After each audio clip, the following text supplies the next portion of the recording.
Bonjour, alors aujourd'hui on va voir dans le cadre de la leçon 142 pour l'externe et 106 pour l'interne, un développement sur le PGCD qui me paraît optimal, autant pour la pertinence du théorème que pour ses applications et pour la force de placement dans différentes leçons.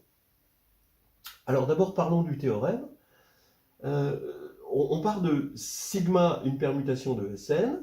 Je vais appeler mi de sigma, attention, le nombre de cycles dans la décomposition en cycle à support disjoint de sigma puissance i. Alors, sigma et taux sont conjugués si et seulement si mi de sigma est égal à mi de taux, quel que soit i, de 1 à n. Donc ça veut dire quoi? Ça veut dire qu'on a un invariant de conjugaison, comme on peut en avoir dans les groupes évidemment, mais aussi dans les matrices. Voilà. On a quelque chose qui nous dit directement si deux permutations sont conjuguées ou pas. Regardez par exemple, vous prenez 1, 2, 3 et 1, 2, 3, 4, la double, donc ça c'est le 3 cycle et ça c'est la double transposition de S4. Alors ici, on va regarder 1, 2, 3 puissance i, ça fait 1, 2, 3, puissance 1, d'accord. Puissance 2, ça fait 1, 3, 2. Puissance 3, ça fait l'identité. Puissance 4, ça fait à nouveau 1, 3, 2. Et on fait pareil pour la double transposition. Puissance 1, ça fait lui-même. Puissance 2, ça fait l'identité. Puissance 3, ça fait encore lui-même. Et puissance 4, ça fait l'identité, parce que lui, il est d'ordre 2. Donc ça veut dire que notre vecteur ici, si je regarde ça comme un vecteur pour i allant de 1 à n, là, alors attention, on a l'impression qu'il n'y a qu'un seul cycle, mais en fait il y en a deux, parce que je compte, puisque je suis dans S4, je compte un cycle en quelque sorte 4. Donc ça c'est important, c'est pour ça que je voulais donner cet exemple-là. Là j'ai deux cycles. 1, 2, 3, ça en fait un, et juste 4 tout seul, ça en fait un deuxième.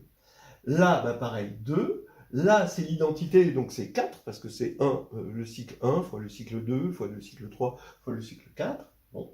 Et ici, on va avoir à nouveau 2. Mais pour lui, on va avoir 2, 4, 2, 4. Voilà. Donc les vecteurs sont différents, ils ne sont pas conjugués. Voilà, tout simplement.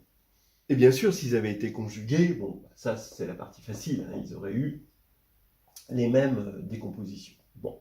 Cette invariant totale possède une application à la réduction. Si on regarde les matrices de permutation associées, donc on est dans Mn de K, puisque là on était dans Sn, P sigma, la matrice de permutation associée à sigma, et P taux sont semblables dans Mn de K, si et seulement si sigma est conjugué à taux. De droite vers la gauche, c'est très facile.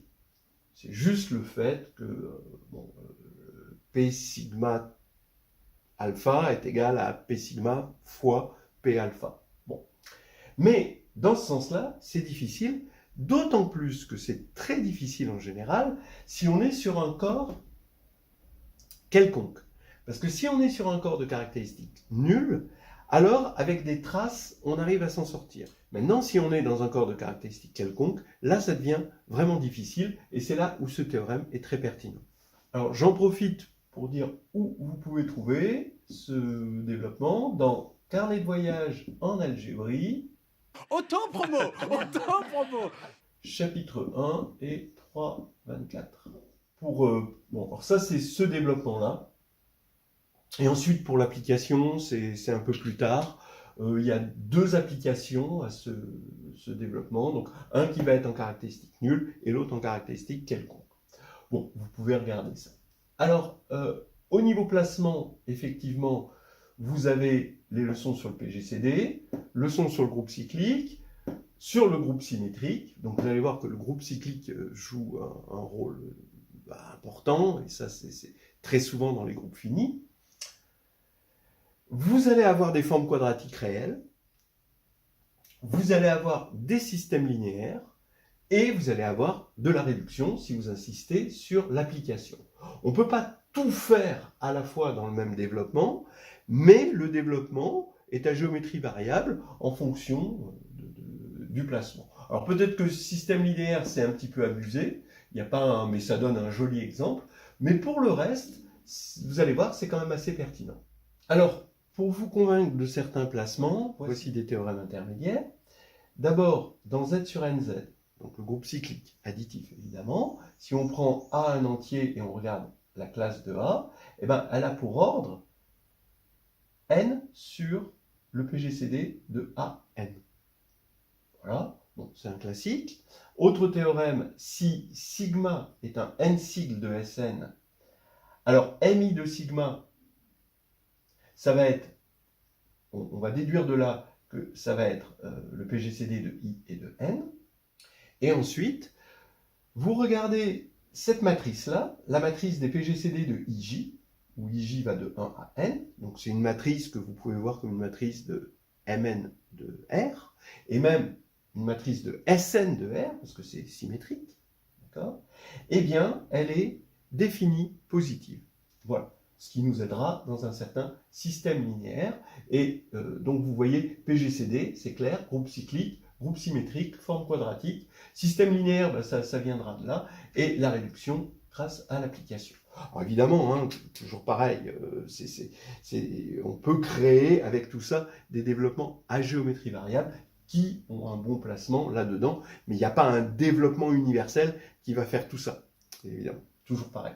Donc là, je n'ai pas encore commencé le développement, mais j'annonce un résultat préliminaire bon, qui est bien connu, c'est que sigma et tau sont conjugués dans Sn, déjà, si et seulement si, on part déjà d'un invariant total, nj de sigma est égal à nj de tau, quel que soit j de 1 à n. Qu'est-ce que c'est nj? Ben, c'est le nombre de cycles dans la décomposition, hein, oui, dans la décomposition à super disjoint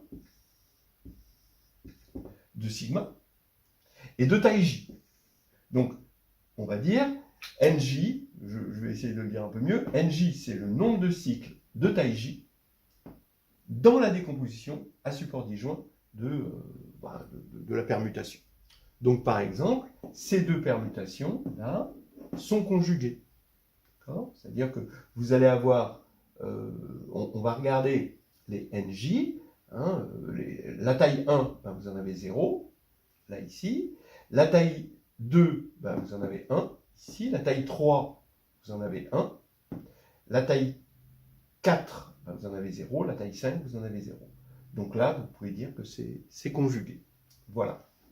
Alors, bon, rapidement, je dis d'où ça vient. Ça vient de la formule de conjugaison, hein, c'est-à-dire alpha, quand vous conjuguez par une permutation alpha, sur un K-cycle, eh bien, conjuguer le K-cycle, c'est à chaque fois translater les éléments du cycle, c'est-à-dire alpha I1 jusqu'à IK de alpha moins 1, ben, c'est le K-cycle alpha I1, alpha I2 jusqu'à alpha IK.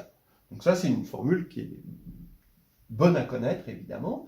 Et donc, ce qui va faire que, quand je vais prendre alpha, ici, qui envoie 1 sur 4, vous voyez, 1 sur 4, son homologue, hein, 2 sur 1, 3 sur 3, 4 sur 2 et 5 sur 5, ben, on va avoir alpha sigma, alpha moins 1, égale tau. Ça, c'est sigma, et ça, c'est tau. Je rappelle.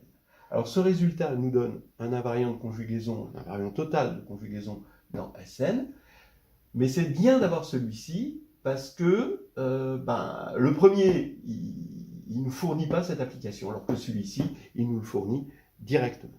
Voilà, alors on va pouvoir attaquer la preuve de ce théorème et donc le développement.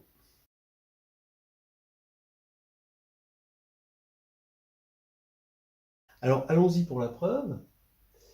D'abord, je commence par montrer ce résultat classique que dans un certain contexte on peut aussi admettre, hein, mais voilà, c'est que l'ordre de A, la classe de A, dans Z sur NZ, c'est N sur le PGCD de A et de N. Bon, alors, je vais poser N', ben, le quotient de N par le PGCD, et A', pareil, de sorte que, par définition, N' et A' sont eux premiers entre eux.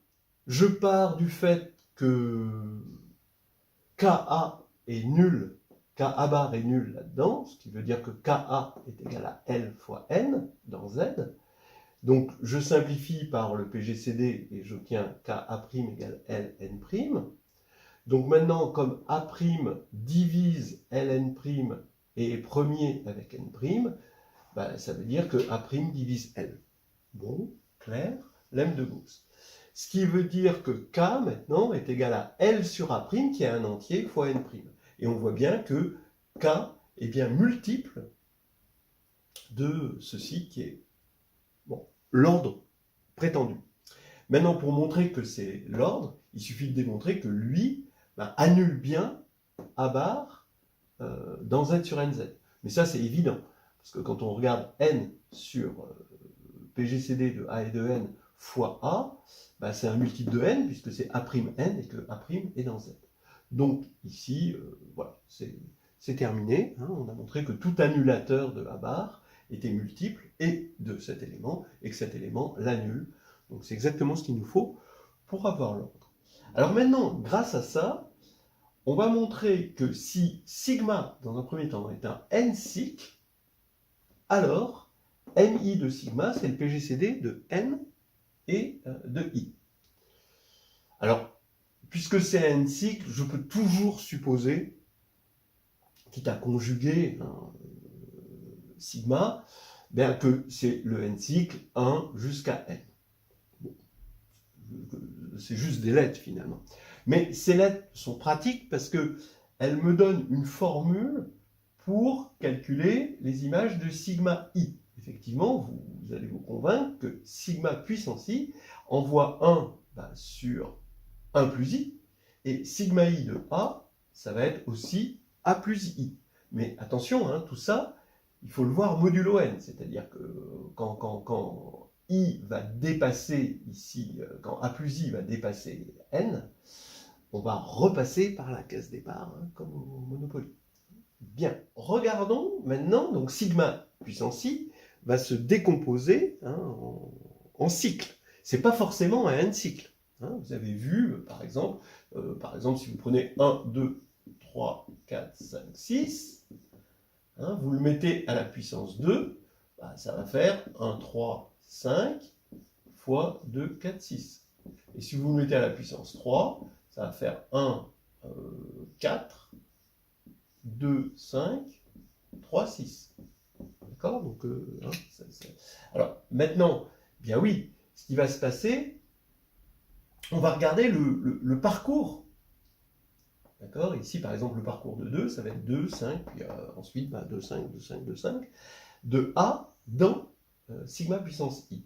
Eh bien, A va devenir A plus i, puis il va devenir A plus 2i, puis va devenir A plus KI, et quand c'est ce qui revient, il revient au moment, puisqu'on est on est module, on calcule les choses ici, les éléments ici sont vus modulo n, on revient à la case départ au moment de l'ordre de i.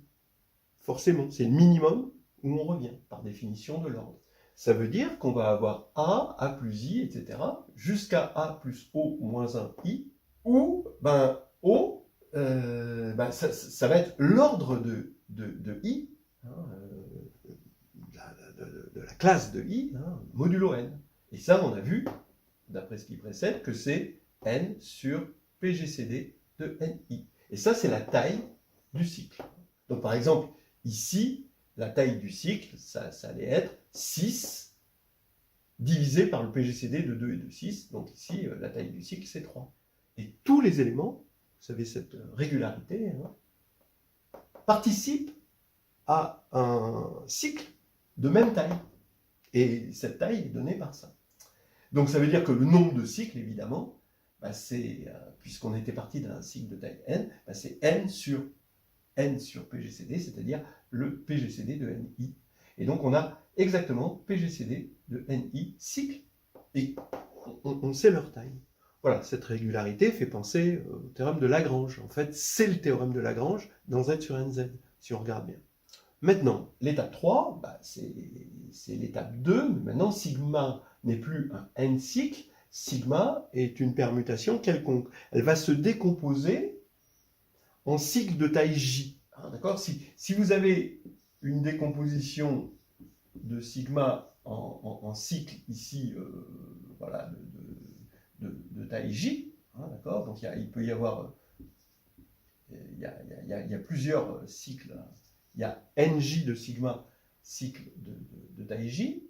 Comme les cycles sont à support disjoint, quand ils commutent entre eux, et donc vous allez avoir sigma I, ici, ça va être le produit des sigma JK puissance I. Ils commutent entre eux, donc le produit des puissances, c'est la puissance des produits. Bien, et donc là, comme on a des cycles, on peut appliquer ça, ce qui veut dire que tous ces cycles vont se décomposer en sous-cycles, en quelque sorte, comme ici, et tous à support disjoint, parce qu'au départ, ils étaient à support disjoint. Donc ici, vous allez avoir MI de sigma. À partir d'un cycle CJ, on va en récupérer PGCD de I et J, d'après 2. Mais comme il y a NJ de sigma cycle, ben on va en récupérer ceci. Hein, NJ de sigma fois le PGCD de I et de J. Et il faut faire parcourir, donc on va faire la somme pour tous les J, hein, de 1 à N. Donc on a une jolie formule, et c'est là où on a un système linéaire. Regardez, vous partez de cette égalité. Bon, la réciproque, elle est assez claire, hein, à partir de là. Mais vous partez de cette égalité, et vous voulez montrer qu'ils sont conjugués. Donc vous voulez montrer que les NJ de sigma sont égaux aux NJ de tau. Mais oui, mais vous avez l'égalité ici. Donc ce qu'il faut montrer, c'est que vous pouvez récupérer les NJ de sigma et les NJ de tau à partir des NI de sigma. Ce qui veut dire qu'il faut inverser un système. Ce système, eh bien, il a une matrice, d'accord, la matrice principale du système. C'est une matrice symétrique, S, qui est le PGCD de IJ. Il faut montrer qu'elle est inversible. Mais comme elle est symétrique, je vais simplement montrer qu'elle est définie positive. Pour cela, je vais montrer qu'elle est congruente à la matrice diagonale des phi de K, où phi, c'est l'indicatrice de l'air. Voilà. Ça devient intéressant, hein, vous voyez, on voyage. Hein, voilà, là, on est bien dans le carnet de voyage. Alors, pour montrer que c'est congruent, je vais donner, donc à partir du moment où j'aurai montré que c'est congruent, hein, d'accord, j'aurai montré que c'est bien dans Sn++, parce que ça, la diagonale est positive, donc ici c'est dans Sn++, donc S sera dans Sn++. Mais pour montrer que c'est congruent, je vais donner explicitement une matrice de passage, c'est-à-dire des vecteurs, tels que la forme quadratique associée à ça va être congruente à la forme quadratique associée à ça. Alors allons-y.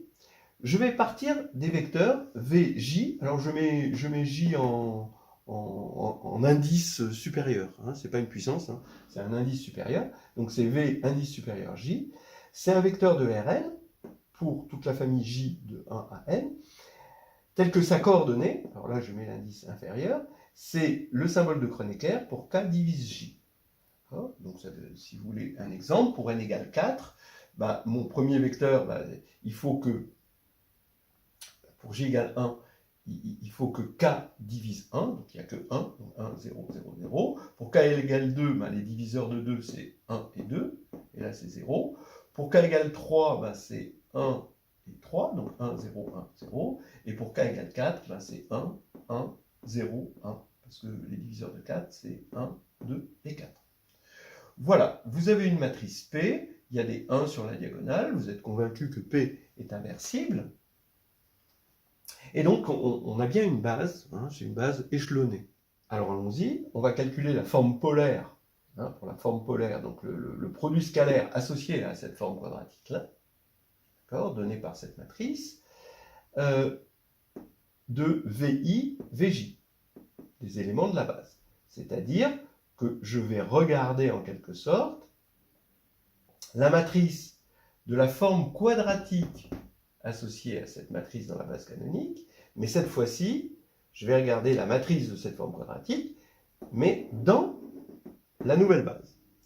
C'est-à-dire, il faut regarder ce produit scalaire, parce que ça, je sais que c'est défini positif, donc je regarde ce produit scalaire, sur la nouvelle base. Eh bien, par définition, c'est somme de k égale 1 à n de phi de k vki fois vkj. Donc, c'est la somme de k égale 1 à n de phi de k fois, par définition, delta ki, delta kj. Mais ça vaut 1 que si k divise i et k divise j. Par propriété du PGCD, c'est si et seulement si k divise le PGCD de i et de j. Voyez, donc ça fait sigma de k égale 1 à n de phi de k, delta k divisant le PGCD de i et de j. Donc maintenant, il n'y a que des zéros, sauf si k divise le PGCD, ce qui veut dire que ma somme, c'est la somme pour k divisant PGCD de phi de k. Mais ça, on a une formule. Il y a une célèbre formule d'arithmétique sur l'indicatrice de l'air qui dit que la somme pour k divisant n de phi de k, c'est simplement n. Donc ici, ça va être simplement le PGCD de ij. Donc on est parti de cette matrice-là, qui définissait un élément de Sn++, donc un produit scalaire, et ce produit scalaire dans la nouvelle base nous a donné cette matrice-là. Donc elles sont congruentes, en particulier, le déterminant ici est non nul, et donc on va pouvoir inverser le système qui est ici. Ce qui veut dire que si mi de sigma est égal à mi de tau, alors nj de sigma est égal à nj de tau, quel que soit j, et donc sigma et tau sont conjugués. Voilà. Maintenant, je vais vous donner une petite indication pour l'application, que vous pouvez aussi trouver dans Carnet de voyage en algébre.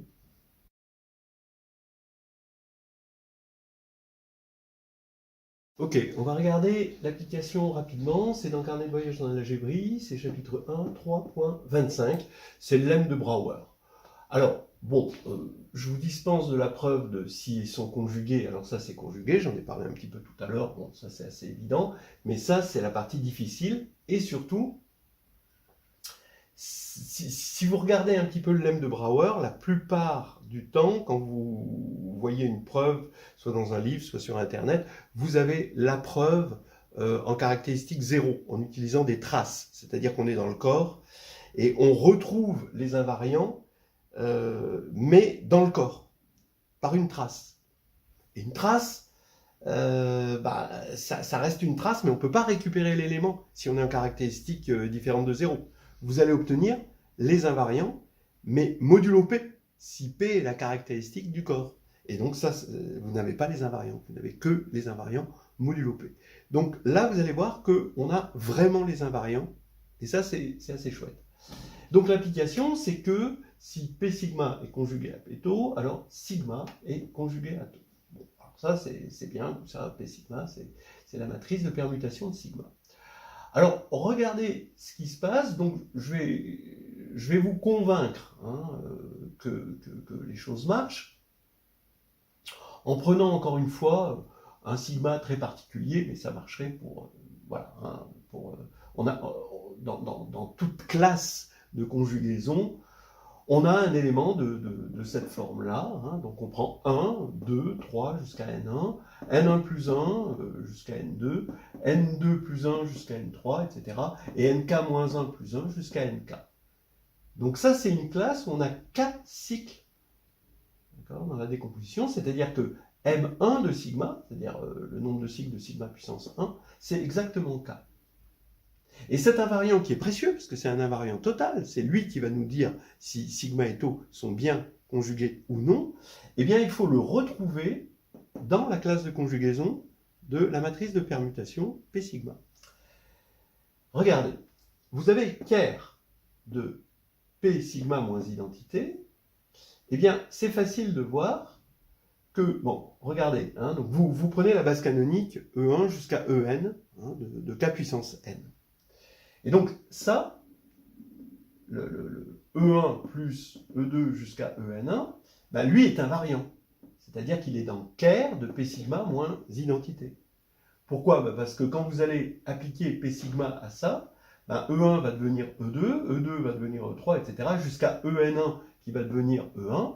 Mais la somme, elle est laissée invariante. Donc ça va être un vecteur invariant. De la même manière, vous allez avoir ici, 2, ici, ça va vous donner un vecteur invariant. Et ça, un vecteur invariant, etc. Et on arrive à montrer, donc vous avez une inclusion ici, et c'est pas très difficile de montrer qu'on a l'inclusion inverse, que le Kerr est engendré par ces vecteurs invariants obtenus à chaque fois que vous avez un cycle. Ce qui veut dire que la dimension de ce noyau, c'est justement le nombre d'éléments qu'on a, c'est-à-dire K éléments, ils sont clairement indépendants, et K c'est M1 de sigma. Alors maintenant je reprends l'hypothèse, je regarde P sigma est conjugué à P tau, donc P sigma puissance I est conjugué à P tau puissance I, donc la dimension de Kerr de P sigma puissance I moins IN est égale à la dimension de Kerr de P tau puissance I moins IN. Alors ça c'est normal, hein. Quand on a deux matrices qui sont conjuguées, elles ont même valeur propre, hein, et les dimensions, les multiplicités en quelque sorte, donc les dimensions des sous-espaces propres correspondant à la même valeur propre sont égales. Bien, donc ici on a cette dimension qui est égale à ça. Mais ça, par définition, presque par définition, la matrice de permutation de P puissance I, c'est la matrice de permutation de sigma puissance I, et là pareil. Ce qui va dire que M1 de sigma I est égal à M1 de tau I, d'après ce qu'on a vu ici. Mais M1 de sigma I, c'est le nombre de cycles dans la décomposition en support disjoint de sigma I, c'est-à-dire c'est MI de sigma. Donc MI de sigma est égal à MI de tau, ça quel que soit I, et donc, d'après ce qu'on a vu tout à l'heure, sigma et tau sont conjugués, et c'est terminé.